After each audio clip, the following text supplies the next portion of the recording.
Marc Márquez was born on February 17th, 1993 in Cervera, a small town in Spain. He didn't grow up in luxury.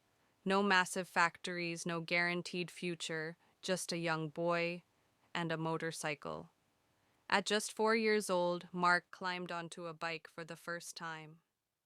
What people noticed immediately wasn't just his talent, it was his fearlessness. While other kids hesitated, Mark attacked corners while others fell and cried.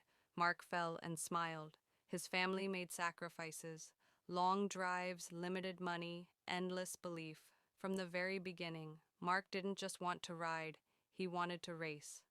Mark entered the 125cc World Championship as a teenager. Raw talent, yes, but also mistakes, crashes, pain. He was aggressive, too aggressive, some said, but every fall taught him something: how to control chaos, how to ride on the edge, how to turn danger into advantage. In 2010, everything clicked. Marc Márquez became 125cc world champion, not by playing safe, but by riding like he had nothing to lose. Success didn't make life easier. In Moto 2, Mark faced serious crashes, vision problems, doubt from doctors and critics. Many riders would slow down. Some would quit. Mark did the opposite.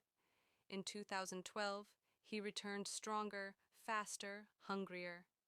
He won the Moto 2 World Championship, proving one thing clearly: pain doesn't stop legends, it sharpens them. Then came MotoGP. The biggest stage, the fastest bikes, the greatest riders in the world.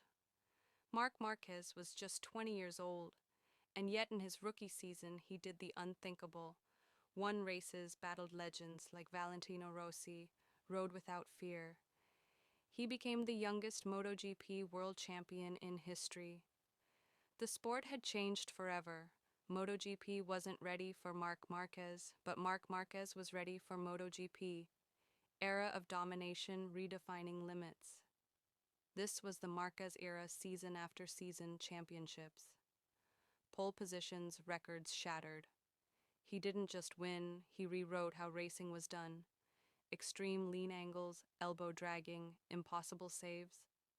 People stopped asking, can he do it? They started asking, how did he survive that? By 2019, Mark was untouchable, one of the most dominant seasons in MotoGP history. At this point, many believed he would break every record, he would rule forever. But legends are never tested by success, they are tested by loss. Then came 2020, a violent crash, a broken arm, surgery after surgery. What followed wasn't just physical pain, it was mental torture.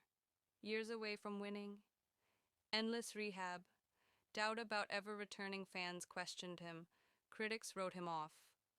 The rider who once looked invincible was suddenly human.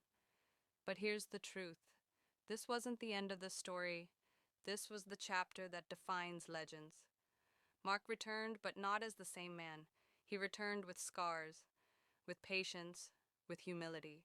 He wasn't chasing trophies anymore. He was chasing redemption. Every race became a fight against pain, against fear, against time. Switching teams, taking risks again, rebuilding from zero. Not to prove he was the fastest, but to prove he was still alive as a racer. Marc Márquez is not just remembered for titles. He is remembered because he changed riding style forever. He inspired a generation to ride fearlessly. He showed that falling doesn't end greatness. Champions win when conditions are perfect.